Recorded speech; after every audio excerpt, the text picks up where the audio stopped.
Anggota keluarga Melody Buzzard yang sekarang berusia 9 tahun mengatakan terakhir kali mereka melihat Melody adalah bertahun-tahun yang lalu. Namun sepertinya itu karena ibunya. Pihak sekolah juga melaporkan sudah lama sejak terakhir melihat Melody.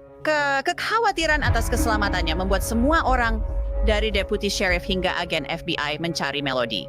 Apa yang bisa kita pelajari dari bukti baru kasus aneh Melody Buzzard? Saya duduk dengan penyelidik kasus orang hilang untuk membahas semuanya.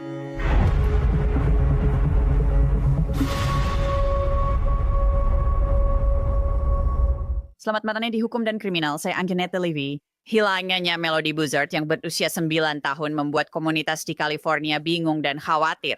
Dengan garis waktu membingungkan, kesaksian tak langsung, dan minim informasi soal keberadaan gadis itu, misteri ini makin dalam beberapa tahun terakhir.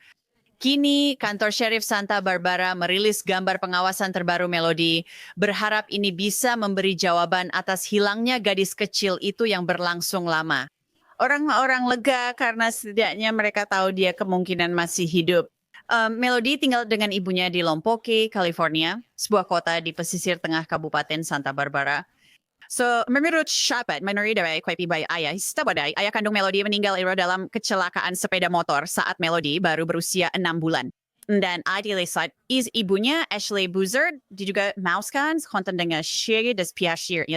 Ang kita sa keluarga disebut may singkating na karakteristik tidak melihat Melody setidaknya selama beberapa sampai satu-satunya foto yang Ingshi berkaki spesialis Kabupaten Santa Barbara hanya menunjukkan saat Melody justru lebih muda. Bibi Melody, Elizabeth Mesa mengatakan Ashley mengalami masalah kesehatan mental bertahun-tahun dan memutuskan kontak sejak awal kehidupan Melody. Ashley Benfield benar-benar menanyakan kepada Mesa tentang kapan terakhir kali keluarganya berhubungan dengan gadis kecil itu. Wawancara di News Nation. Hingga kesehatan mentalnya semakin menurun dan justru perlahan-lahan semakin menjauh dari semua orang. Kami memang masih sedikit berkomunikasi. Saya tahu suami saya pernah bilang, jika keluarga tak diizinkan menemuinya, setidaknya izinkan ibuku menemuinya.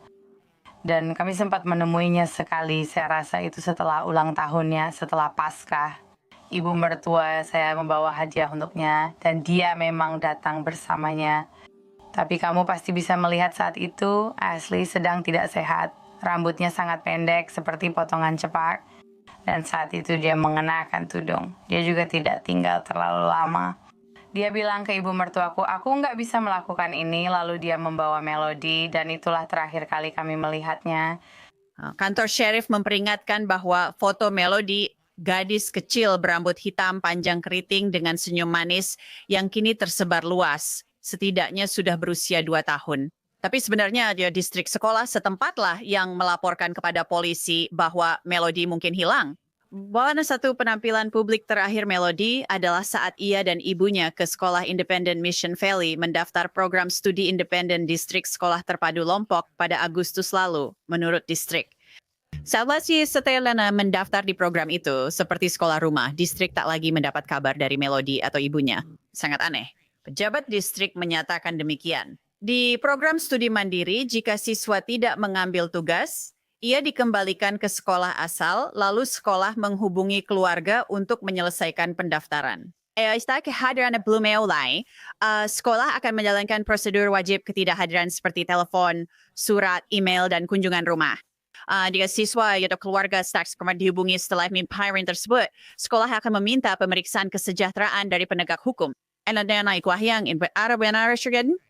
Distrik menghubungi kantor sheriff, dan kantor sheriff mulai menghubungi orang-orang yang mungkin pernah melihat Melody, termasuk tentu saja ibunya, Ashley. Tapi saat itulah semuanya menjadi aneh. Ketika para deputi pergi ke rumah Ashley, Melody tidak ada di sana. Ashley tidak memberi alasan atau lokasi tentang keberadaan Melody. Sebaliknya, Ashley digambarkan dalam buletin orang hilang berisiko milik putrinya sebagai kutip tidak kooperatif dengan penegak hukum. Bisa kamu bayangkan, Lori Miranda, nenek gadis itu, mengatakan pada KSBY News bahwa ia tahu Melody hilang saat polisi meneleponnya. Kutip, dia berkata, apakah saudara tahu bahwa cucu Anda hilang? Dan saya berkata hilang. Dia bertanya, kapan terakhir bicara dengan putri Anda? Saya jawab, tidak tahu, 2 tahun atau setahun setengah lalu. Sekarang penyelidik Kabupaten Santa Barbara telah merilis garis waktu tentang apa yang mereka ketahui sejauh ini dalam penyelidikan ini. Mereka ada juga punya foto pengawasan baru seorang gadis yang disebut sebagai Melody, diambil awal Oktober lalu. Grafik garis waktu Maisha Shaya dirilis oleh kantor sheriff dimulai dengan foto asli yang diberikan kepada polisi yang mereka yakini sebenarnya diambil pada tahun 2023. Garis waktu tersebut kemudian melompat ke tanggal 7 Oktober tahun ini, 1 minggu sebelum Melody dilaporkan hilang. Para penyelidik mengatakan mereka menemukan rekaman kamera pengawas yang memperlihatkan Melody di luar sebuah bisnis penyewaan mobil dan mereka percaya bahwa dia mungkin sebenarnya sedang menyamar. Kamu bisa percaya itu? Kata kantor sheriff. Dalam foto tersebut, Melody mengenakan sweatshirt berkerudung dengan tudung yang menutupi kepalanya. Dan yang tampaknya adalah sebuah wig yang lebih gelap dan lurus daripada rambut aslinya. Para penyelidik percaya wig itu mungkin digunakan untuk mengubah penampilannya. Dalam foto, Melody memakai legging warna-warni dan sweatshirt abu-abu bertudung yang menutupi kepala. Detektif mengatakan bahwa ibunya Ashley juga diketahui sering memakai wig. Berkat rekaman tersebut, para penyelidik mengatakan mereka dapat mempersempit rentang waktu hilangnya Melody antara tanggal 7 Oktober hingga 10 Oktober. Yang penting dari tanggal-tanggal itu adalah ibu dan anak melakukan perjalanan darat saat itu. Dan menurut laporan, Ashley kembali tanpa anaknya. FBI menyatakan Chevy Malibu putih yang diduga disewa Ashley hari itu menempuh perjalanan hingga Nebraska dan Kansas. Nenek Lori mengasihkan kepada KSBY bahwa mereka memiliki keluarga di Ohio, tetapi dia tidak mengetahui adanya hubungan dengan Nebraska. Grafik garis waktu mencatat permintaan kesejahteraan oleh distrik sekolah pada 14 Oktober. Surat perintah penggeledahan dikeluarkan untuk rumahnya keesokan harinya. Grafik menyatakan Melody tidak ditemukan. Ashley tetap tidak kooperatif.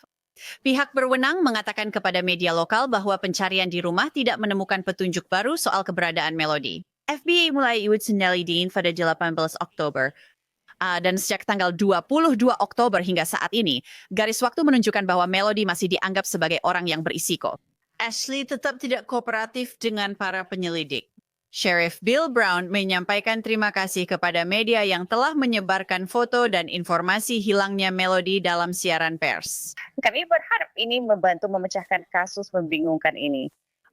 Kami berharap Miss Melody mungkin bersama seseorang, mungkin anggota keluarga besar atau teman yang mungkin tidak mengetahui keadaan hilangnya dia.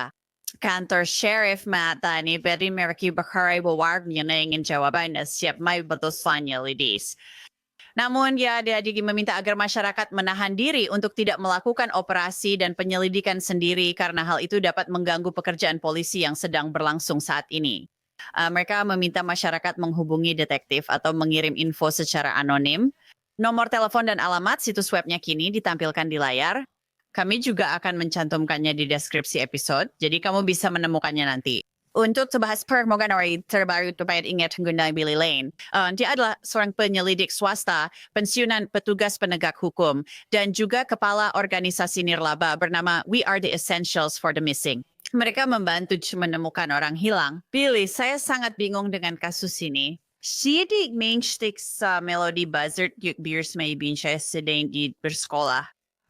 Jadi saya perasa ini kabar baik ke para penyidik kami kayak, hey, maksud saya kami tahu dia masih hidup. Setidaknya mereka percaya dia ada di rekaman kamera pengawas ini. Tapi kabar baik karena kita tidak tahu dia di mana dan bersama siapa. Ini sangat mengkhawatirkan.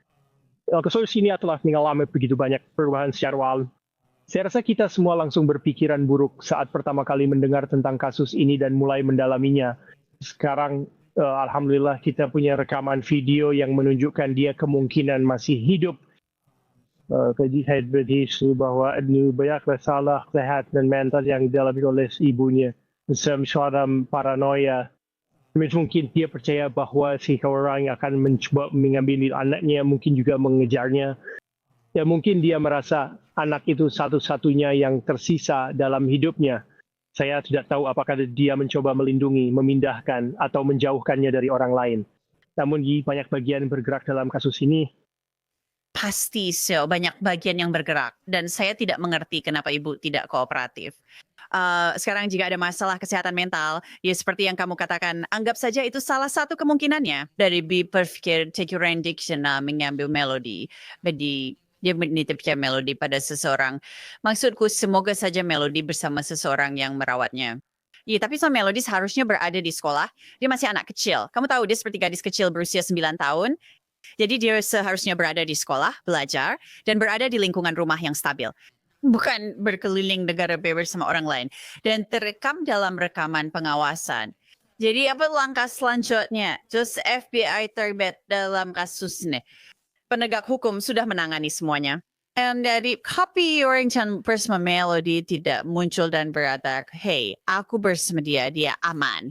Maksudku pasti ada sesuatu lagi, ada sesuatu yang terjadi di sini yang belum kita ketahui. Dan Chuchnik Forestay dari Perdana Siantain, Depression Bis, sekali pikirkan tentang seluruh situasi ini. Ibunya bisa saja bersenyarankan kepada orang-orang ini bahwa memang ada seseorang yang mengejar Melanie dan penegak hukum tidak memahami hal itu. Dia bisa saja memanipulasi menurut saya bukan hanya putrinya, tapi juga siapapun yang bersama putrinya. Ya, jadi ada faktor-faktor itu yang terlibat. Dan sekarang kita punya pencarian lintas negara bagian untuk gadis muda ini. Ya, itulah alasan saya pikir dinai melihat FBI terlibat sih karena dia memang membawa putrinya melintasi batas negara bagian dan sumber daya untuk penegak hukum lokal memang tidak cukup. Ya, dan itulah alasan Anda membutuhkan sumber daya federal untuk masuk dan benar-benar memberikan tekanan pada penyelidikan ini agar berjalan ke arah yang benar. Saya fikir, Anda tahu FBI Charles Gauge Credit Mineral punya sumber daya kan? Maksud saya, dari saya mereka punya lebih banyak sumber daya daripada siapapun. Tentu saja, ya Anda bilang lintas negara bagian, tapi bagaimana membuat ibu mau bekerja sama? Nah, apa yang Anda lakukan untuk menangani apapun yang terjadi dengan ibu dan membuatnya mau bekerja sama dengan penegak hukum serta mencari tahu di mana Melody berada? Aisyah juga bertanya-tanya apakah ibu benar-benar tahu keberadaannya? Ya, saya punya firasat dia memang tahu di mana dia berada. Ayah ingat dia kena di hal yang seperti ada berskon main di berada dan dia mana sudah disebut. Dia sebagai mantan detektif polisi. Dulu kami mencari alasannya untuk menangkap dan memenjarakannya. Dan mudah-mudahan mulai sadar bahwa ini sekarang sudah serius dan dia harus maju dan memberikan informasi tentang apa yang terjadi di sini.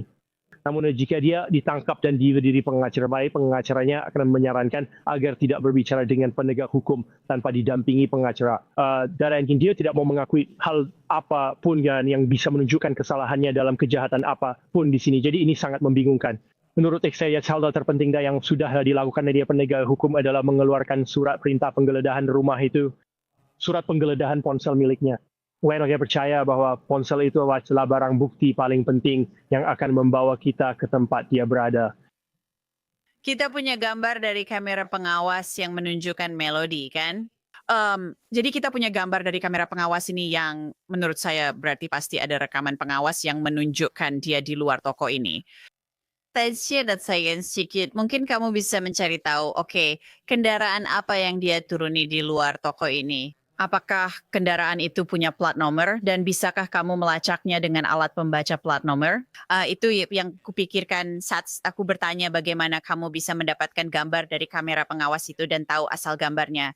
Dan ini kemudian kamu tahu mulai dari situ, berkembang dari situ.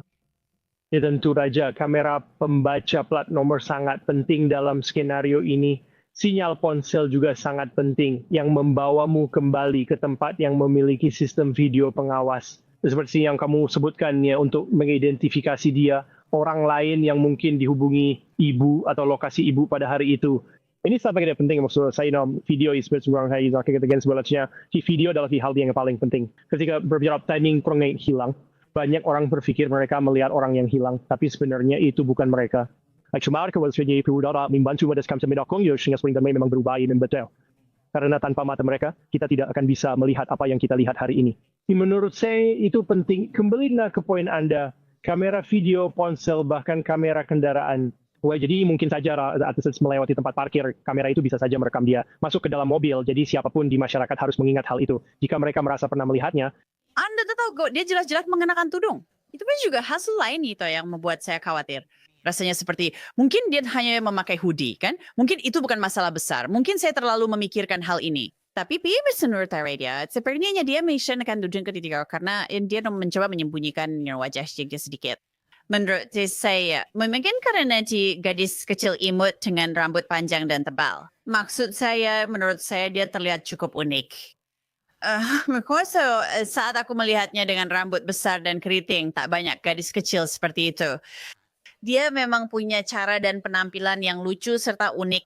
Aku pikir jika dia masuk pom bensin dan Abina ada pengumuman pencarian nasional untuknya, orang mungkin berpikir, oh Tuhan itu gadis kecil yang kulihat di media sosial.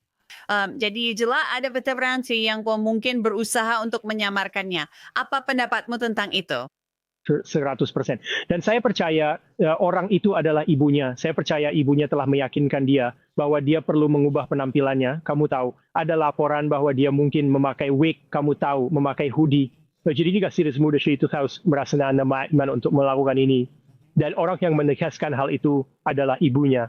Menurutmu, ibunya telah menghabiskan 1 tahun terakhir atau lebih bersamanya dalam isolasi, mungkin memberitahunya dan mengubah pikirannya, serta meyakinkannya bahwa ada sesuatu yang sedang terjadi, yang mungkin saja benar-benar terjadi, atau mungkin juga tidak terjadi dalam kenyataannya.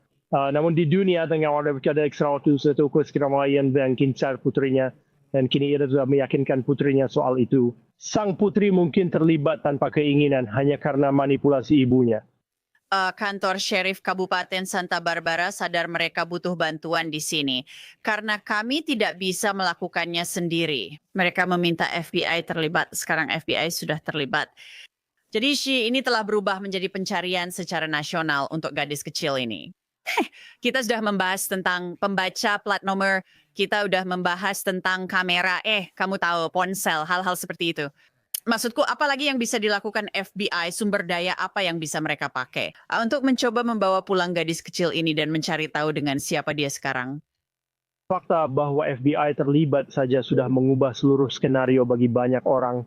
Jika ada cerita yang dibuat-buat oleh sang ibu, faktanya FBI terlibat dan orang-orang yang melihat ini di media akan sadar bahwa situasinya serius. Bukan hanya itu, mereka juga bisa membawa sumber daya untuk surat perintah penggeledahan, untuk surat panggilan. Setiap mobil sewaan yang mungkin dia gunakan bisa saja memiliki sistem pelacakan di dalamnya. Jadi saya yakin mereka akan memeriksa hal itu. Banyak perusahaan jauh lebih bersedia untuk beroperasi dan bekerja sama ketika otoritas federal terlibat seperti FBI. Saya akan katakan mereka yang kurang bersedia bekerja sama di waktu lain. Tapi ketika penegak hukum federal terlibat, mereka ingin terlihat sebaik cepat mungkin dan memang seharusnya begitu. Sering kali proses berjalan lebih lancar dengan perusahaan ponsel FBI karena mereka biasanya memulihkan data lebih cepat. Dan ini adalah penyelidikan yang sedang berlangsung, berusaha menemukan gadis muda ini sebelum sesuatu yang benar-benar buruk terjadi padanya. Menurut saya saat ini perlombaan melawan waktu. Apa firasatmu di sini? Aku tahu kamu bilang mungkin ibunya sedang mengalami masalah kesehatan mental. Kau tahu, Anisha adalah seorang gadis, seorang anak kecil, ini adalah seorang anak. Dia tak bisa mengendalikan kemana dia dibawa dan sepenuhnya bergantung pada orang dewasa. Jadi apa serta firasatmu tentang bagaimana semua ini akan terjadi dan apa yang akan terjadi selanjutnya? Nah, dalam kasus seperti ini, bahkan ketika kami mulai mencari orang hilang, kami melihat kemungkinan dan probabilitas. Pada titik ini saya tahu ada beberapa kemungkinan terbesar menurut saya dia masih hidup dan bersama seseorang. Dan kemungkinan kedua potensial dia mungkin sudah tidak bersama kita lagi. Ya, dan mungkin ada upaya untuk membawanya ke suatu tempat yang jauh dari ibunya. Saya berdoa itu bukan skenario yang terjadi di sini. Saya berdoa ibunya merasa paranoid dan ingin membawanya ke tempat aman. Mungkin dia merasa media dan orang-orang terus mengetuk pintunya. Jadi dia membawanya ke tempat lain. Saya mendorongnya siapapun di wilayah tersebut, bahkan di seluruh negeri untuk mulai mencarinya. Jika mereka melihatnya dan segera foto atau rekam dengan ponsel, hubungi FBI, laporkan ke saluran tip, dan catat lokasi serta waktunya. Ini bisa sangat penting. Pasti ada yang tahu di mana gadis muda ini jika dia masih ada. Pasti ada sekitar orang yang tahu. Dan seharusnya menelepon dan menyerahkannya kepada penegak hukum. Karena ada yang merindukannya, mencintainya, dan menginginkan yang terbaik untuknya. Billy Lane sa tiri pauke wani go sir wata da pleasure yarnet was saying if I get the red. Terima kasih Bu, Tuhan berkati. Saya ingin menampilkan nomor itu di layar supaya Anda bisa menelepon. Kier, Andi tahu info kasus ini atau lokasi Melody? Hubungi detektif di nomor 80-568-14150. Ada juga keluaran tip anonim di 80-568-14171. Dan Anda juga bisa mengirimkan tip secara online di sbssheriff.org. Informasi itu juga ada di deskripsi acara, seperti yang saya sebutkan sebelumnya, dan itu saja untuk episode Law and Crime kali ini. Saya Anjanette Levy. Terima kasih banyak sudah bersedia. Sampai jumpa lagi di sini lain waktu.